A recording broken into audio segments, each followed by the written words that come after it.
Donc là, on arrive directement sur la partie Archeos Pro. Et avant même de commencer notre projet et puis notre configuration PV, on va d'abord partir de notre base de données pour aller justement faire cette demande, comme on a pu voir, d'API Inidis. Donc là, vous retrouvez la partie base de données qui permet donc justement de récupérer toutes nos informations de référence, aussi les stations météo et surtout les demandes d'accès à un PRM. Donc on va faire ça maintenant. Donc là, on nous affiche un message pour la collecte des données. Et ensuite, on va pouvoir faire cette demande. Donc, en fonction des informations que vous avez pu déjà obtenir. Donc, moi, je vais pouvoir récupérer les informations. Donc, que je vais venir mettre justement ici. Le numéro de PRM, donc que j'ai pu déjà récupérer au préalable, ainsi que l'adresse mail de mon client et son nom. Voilà, comme ceci. Donc, on coche bien qu'on reconnaît la validité des données saisies. On vérifie l'adresse. Donc là, on voit que depuis le numéro de PRM, il a pu reconnaître l'adresse. On valide celle-ci et on envoie la demande au titulaire du PRM. Donc là, on met bien qu'il a été ajouté. Le titulaire du PRM va recevoir donc la demande d'autorisation par mail et on sera notifié justement par mail de la réception de celle-ci. Donc pour le moment, notre autorisation passe en pause, idem pour le statut. Donc c'est le temps en fait que la personne fasse cette validation, puis après autorisation, on aura le statut, donc le statut qui lui va représenter si la courbe de charge est disponible dans le logiciel ou non. Donc nous, on va pouvoir passer donc à la suite, donc projet PV, pendant que celle-ci justement est en attente de validation. Donc nous, on va pouvoir continuer en commençant notre projet. Donc en partant directement dans Archeos Pro 3D.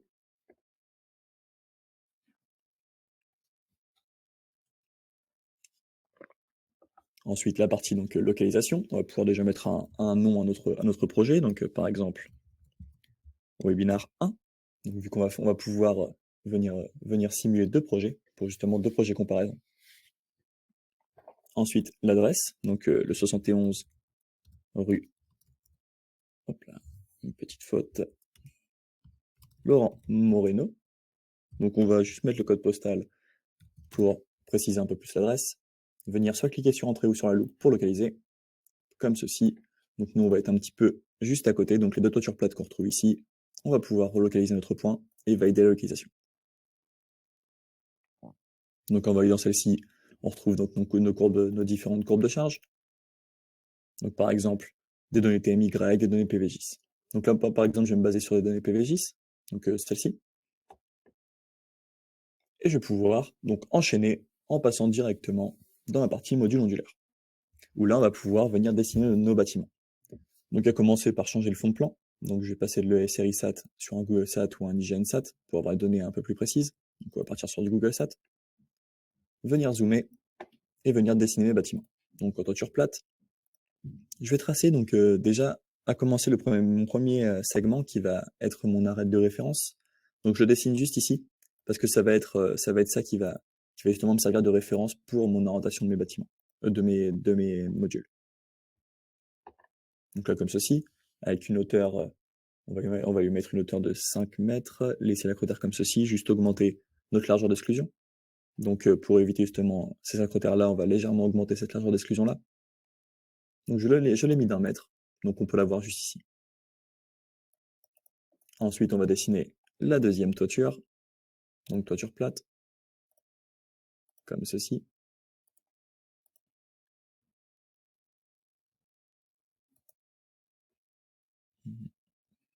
Voilà. Donc en lui laissant ces données-là, les mêmes données, hop, voilà, en rajoutant juste les exclusions qui vont avec. Voilà, avec ces informations-là. Et ensuite, regardez ici, si on dispose d'exclusions à rajouter.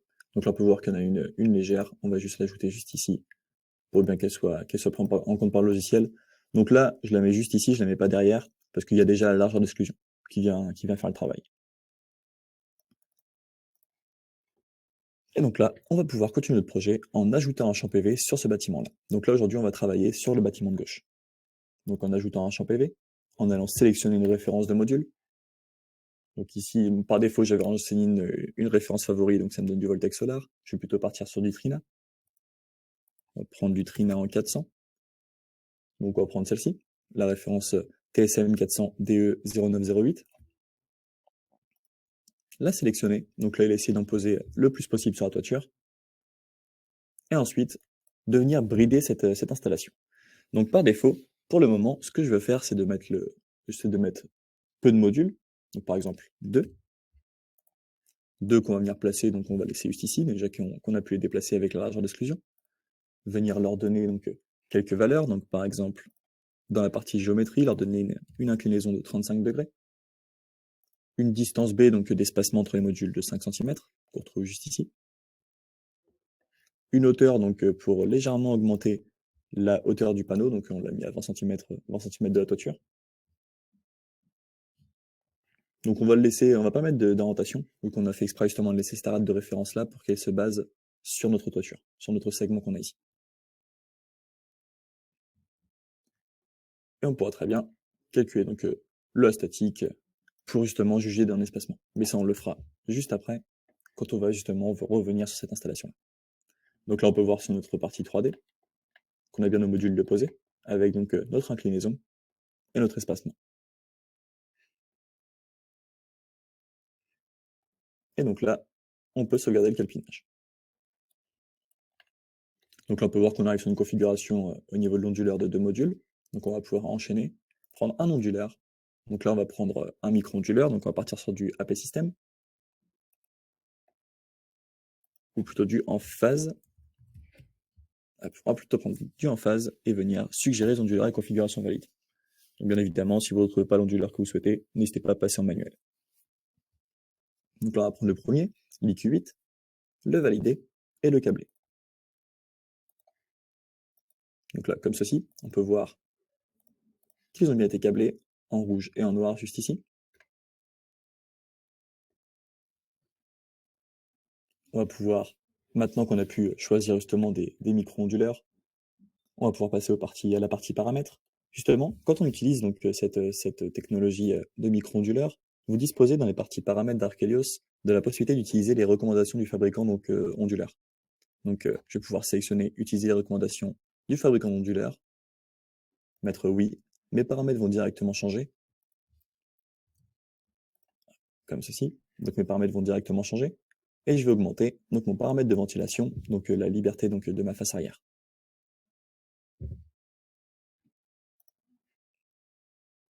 Donc parce que du coup pour le paramètre de ventilation, on va se compter en lame d'air. Dans le cas de mon installation, j'ai une haute inclinaison, donc j'ai une liberté de la face arrière de mon module. Et ça, je peux recalculer la totalité, après avoir modifié du coup mes paramètres. Donc une fois calculé, je peux passer dans la partie production, où je vais pouvoir justement retrouver toutes mes données, telles que mes de première année, valeur moyenne, mon P50, P90. Et ensuite, une fois que j'ai pu faire ceci, pouvoir passer justement à la partie autoconsommation. Là, on a pu justement faire notre demande d'obtenir donc cette API Enedis, donc cette donnée de consommation à partir d'un compteur communicant. Donc là, je n'ai pas encore été voir dans la base de données si elle a été intégrée ou non. Je vais pouvoir déjà regarder directement mon profil Enedis. Je peux voir que la demande a été validée. Elle apparaît bien dans mes profils réels depuis Enedis. Donc si ce n'avait pas été le cas, j'aurais pu très bien aussi avoir ces données-là au format CSV et les importer dans les imports de profil de consommation. Donc là, moi j'ai juste récupéré mon API, l'importer, donc profil Enedis. Donc là on me dit qu'elle n'est pas encore disponible, donc on va juste attendre, revenir en arrière, on va juste recalculer, retourner dans la partie base de données et faire un CTRL F5. Donc dans le cas où vous n'avez pas éteint votre logiciel après avoir fait la demande et pendant justement que la demande se fait valider, il est possible de faire un CTRL F5 pour retrouver justement ces courbes de charge et réactualiser le logiciel. Donc là, on peut voir que l'autorisation a été faite. Faire un CTRL F5 pour regarder si ça va actualiser. Et sinon, on pourra quand même continuer à avancer sur le projet, mais cette fois-ci en se basant sur le CSV justement du même profil. Et revenir en arrière au moment que la demande sera validée. Donc là, on va retourner dans notre projet. Donc sur le CSV ou profil réel, les données sont sensiblement les mêmes. Donc on retourne dans notre autoconsommation. ajouter un appareil et profil. Et là, la petite différence, c'est que tout à l'heure, on avait été chercher celui-ci. Maintenant, nous, on va aller chercher plutôt un port de profil de consommation, parcourir. Donc là, je l'avais rangé juste ici, dans mon template. Mon profil, donc avec le même PRM, je viens le valider, importer profil annuel, on vient juste régler donc le format en fonction des différentes colonnes et aussi bien évidemment de l'unité. Donc en recadrant la bonne colonne par rapport à la première donnée de consommation, donc celle-ci, et on clique sur OK. Donc là on a bien nos données de consommation qui viennent s'importer. On peut d'abord faire un premier calcul pour regarder déjà en avance notre autoconsommation et notre autoproduction. Donc là, on a une autoconsommation de 63,5 et une autoproduction de 14%. Donc de notre production par rapport à notre besoin. Donc là, on dispose de 14% d'autoproduction. Donc on peut maintenant passer à la partie dimensionner la puissance crête installée pour voir justement par rapport à notre pourcentage d'autoproduction, notre puissance crête installée. Donc là, on retrouve donc ces données, 30% de taux d'autoproduction minimum pour 1 kWh choisi. On pourrait aussi venir entrer dans les paramètres supplémentaires et là augmenter donc justement cette plage de puissance. Donc entre 1 et 1,6 par rapport à ce qu'on a installé. On va plutôt passer à une puissance max de 10 kg pour un nombre de pas, donc par exemple de 100. Plus il y a de pas, plus ce sera précis, mais plus le temps de calcul sera long. Et donc là, on peut calculer. Donc là, on voit le taux d'autoproduction maximum atteignable est de 25,14% avec les paramétrages actuels. Donc je vais changer ce 30%, je vais le passer en 25% et relancer ce calcul. Donc là, on voit qu'un autre calcul se fait, qui cette fois-ci va me donner d'une part mon taux d'autoproduction, et en plus de ça, ma puissance crête à installer. Donc là, vous avez besoin d'installer 10 kW de crête pour couvrir 25% des besoins électriques. Donc je vais pouvoir fermer cette page, refaire un tour en arrière pour la partie module onduleur, remodifier mon calpinage, et cette fois-ci, re-rentrer mes paramètres de calpinage et enlever ce 2 en module max et à la place venir brider directement au niveau de la puissance max en installant justement ces 10 kg. Donc là ça me dit 25 modules pour ces 10 kg. On peut voir que vu qu'on a mis une inclinaison de 35, il nous faudra justement rajouter un certain espacement. Donc on va pouvoir calculer directement sur la statique pour optimiser par rapport à l'ombrage fait, donc par rapport au module de devant sur celui de derrière, dû à ce 35 degrés. Donc là on voit qu'il me juge d'un espacement comme celui-ci. Et donc là je peux sauvegarder le calpinage et retrouver mon installation avec mes 25 modules et mes 10 kW crête d'installé. Donc je peux supprimer l'onduleur actuel, venir en dimensionner un autre en restant donc sur du en phase. On suggère les onduleurs, donc on prend le même onduleur, donc on voit que le 8 est toujours valide, 25 modules et 25 onduleurs, donc on valide et on câble l'installation. Comme ceci. Donc on retrouve très bien notre installation. Et là on peut calculer tout le projet, sauvegarder.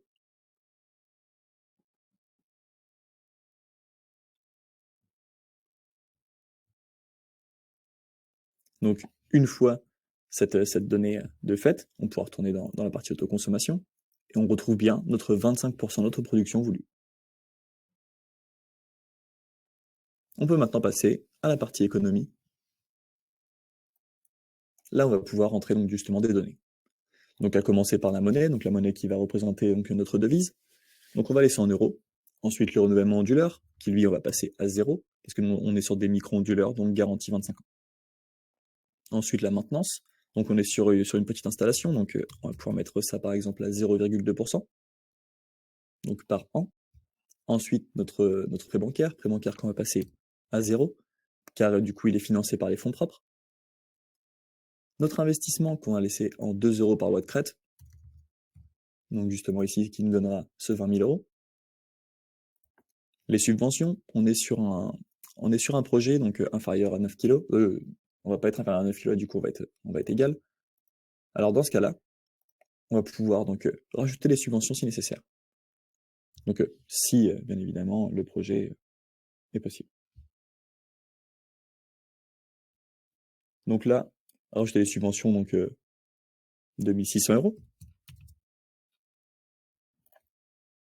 Ensuite, analyser donc notre projet.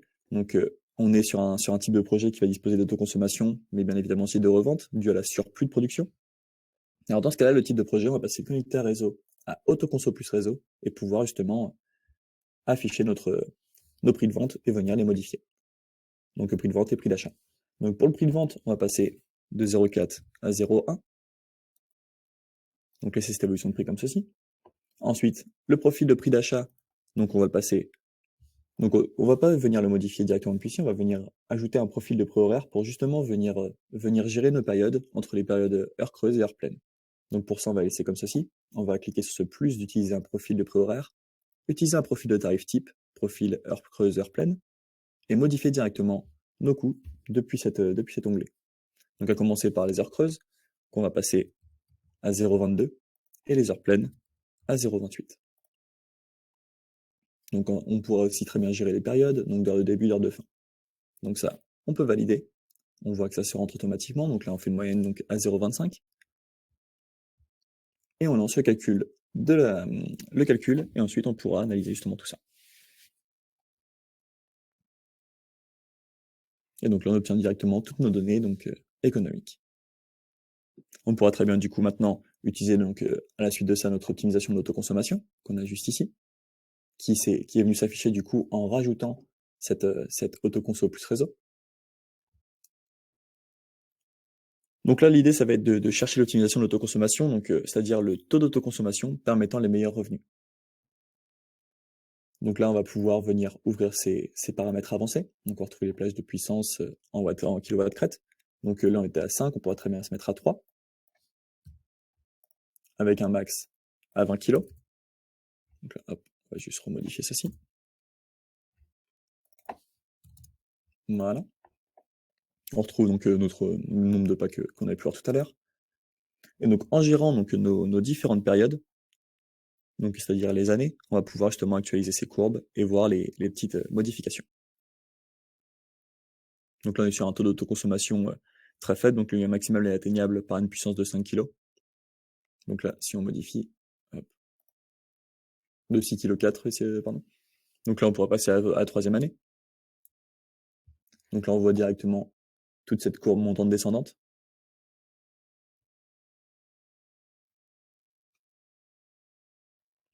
On pourra voir aussi les différentes années, donc au fur et à mesure de la durée de vie du projet.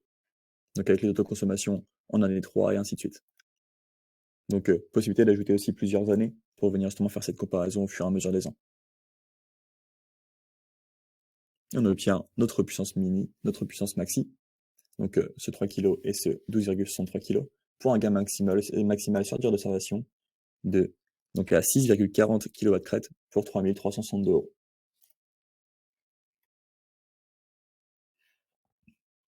Donc là, on va pouvoir faire aussi une comparaison. Donc là, par exemple, on va pouvoir dupliquer ce projet-là. Donc ce qu'on va faire, c'est qu'on va recalculer pour bien faire les dernières sauvegardes de ce qu'on a pu faire jusqu'à maintenant.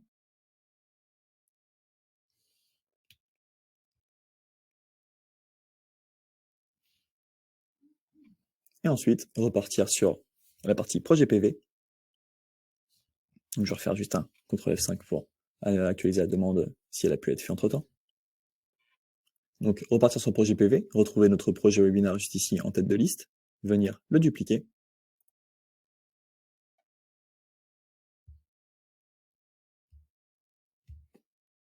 Donc là, on le retrouve directement ici. On va l'ouvrir et modifier donc sa configuration pour voir justement lequel projet sera plus rentable.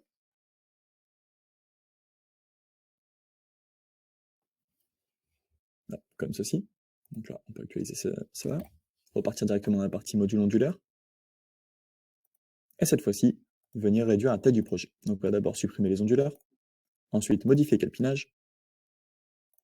On va faire comme tout à l'heure donc dans les paramètres de calpinage. Cette fois-ci, on va modifier cette puissance max, la passer à 5200 par exemple, pour obtenir donc 13 modules qu'on va sauvegarder.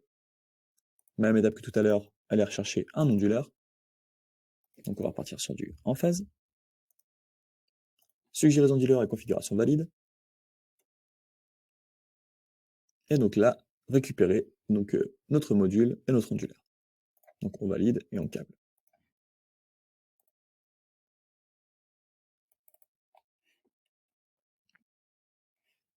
Voilà, on pourra calculer le projet.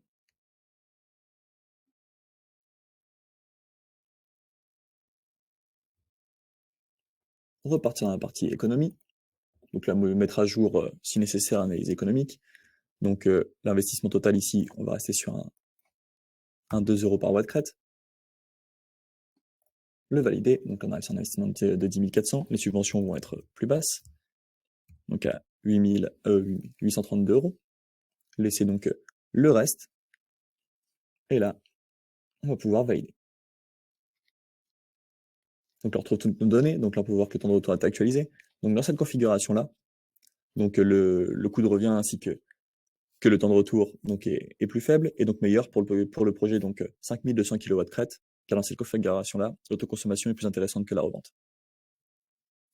Donc on pourra partir sur la partie sortie, retrouver donc tous nos livrables possibles, générer donc possiblement ce rapport PDF avec un différent paramétrage, donc si nécessaire. Donc vous avez totalement aussi la possibilité de venir comparer vos deux projets en justement soit générant les deux rapports PDF, soit en utilisant l'outil de comparaison pour justement juger entre les deux projets, lequel serait plus rentable pour votre cas. Donc là, on retrouve toutes nos données. Donc une synthèse de tout notre projet, à commencer par la localisation, terminant donc par les résultats détaillés donc, de notre partie économie, qu'on retrouve directement jusqu'à la fin.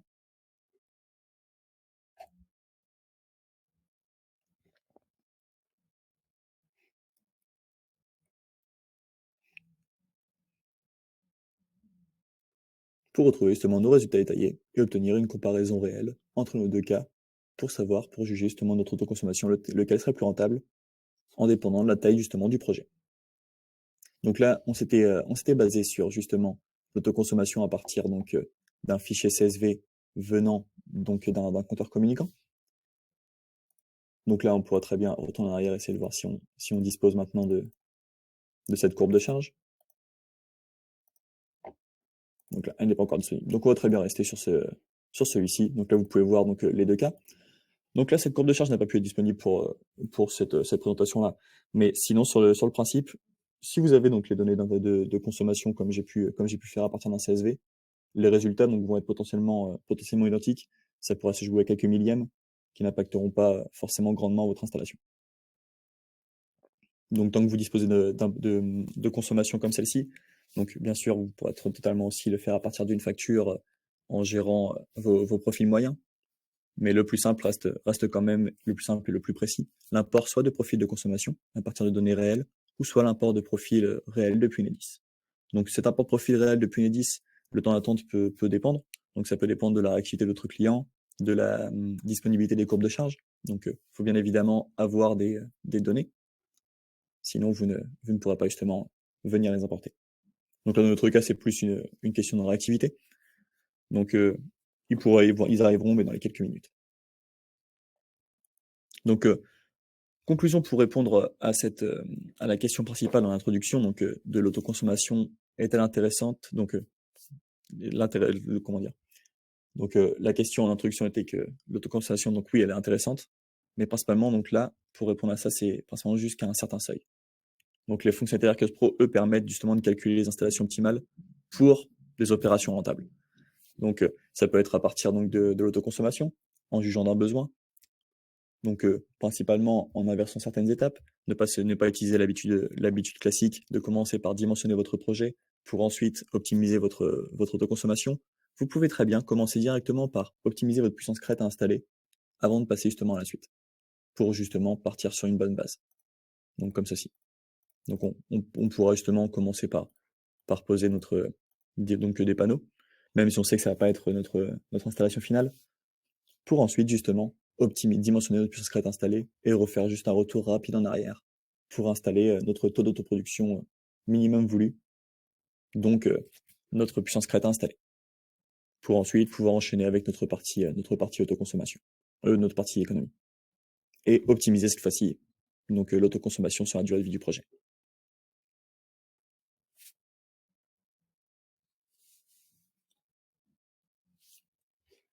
Alors, je vais pouvoir répondre maintenant à certaines questions, donc n'hésitez pas à poser vos questions directement dans le canal questions de Livestorm. Alors, je peux voir: «Bonjour, pourquoi je ne peux répondre qu'à 25 de mes besoins dans cette configuration?» Donc, cela est lié au fait que le profil de consommation comporte une grande partie des besoins la nuit, donc des besoins auxquels on ne peut pas répondre avec le photovoltaïque sans intérêt de stockage. Donc là, par exemple, on aurait pu très bien, venir modifier ces valeurs-là en important du stockage. Donc, cette partie autoconsommation-là, on retrouve notre besoin, notre autoconsommation et autoproduction, et en ajoutant ce stockage, en dimensionnant donc les batteries par rapport, au nombre d'heures d'autonomie souhaitées, on va pouvoir obtenir une configuration, le recalculer, passer d'un 16 et 23 à un 55 et 79. Donc ça permettrait de gérer justement tous les pics de production pour justement les périodes de nuit, venir autoconsommer un maximum et optimiser votre autoconsommation. Alors, comment faire si mes clients n'ont pas de courbe de charge disponible chez Enedis? Alors, dans un premier temps, il faudra que votre client active la collecte et la mise à disposition des relevés de consommation sur son compte Enedis. Donc, on dispose d'une vidéo sur notre portail support qui nous montre justement ces différentes étapes. Donc, de se rendre sur l'application mobile ou directement web, donc de votre client, de son fournisseur d'électricité, pour justement activer ce partage et cette collecte des données. Donc après l'activation des données, il est possible aussi de refaire, la demande, quelques jours après et récupérer quelques mois sauvegardés dans le compteur Linky. Donc même si le partage n'est pas activé ou la collecte, il y a automatiquement une sauvegarde qui est faite et qui fait qu'après avoir justement activé celle-ci, vous pourrez redemander quelques jours après, vous disposerez de seulement quelques mois, à partir duquel vous pourrez extrapoler justement pour les autres années pour les autres mois. Donc vous pourrez aussi, importer des données à partir du générateur de profil, donc saisir les consommations pour chaque mois à partir de facture de votre client. Donc, là, ce que nous avons fait, nous, on a importé directement un profil CSV. On aurait pu très bien, à partir de ce profil-là, venir éditer le profil mensuel à partir de la facture du client et venir justement, rentrer les données mensuelles.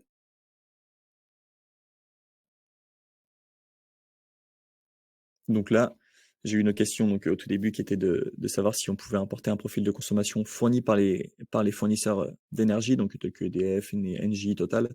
Alors oui, donc là, c'est à peu près le même principe que ce qu'on a pu faire avec ce profil ici, donc ce profil communicant. Donc tout ce que j'ai eu à faire, c'était, de récupérer donc ce CSV avec un format classique, date, heure et consommation, à reprogrammer donc, en fonction des colonnes directement dans Archelios, que vous pourrez importer soit au profil partiel pour potentiellement faire une extrapolation ou soit au profil annuel.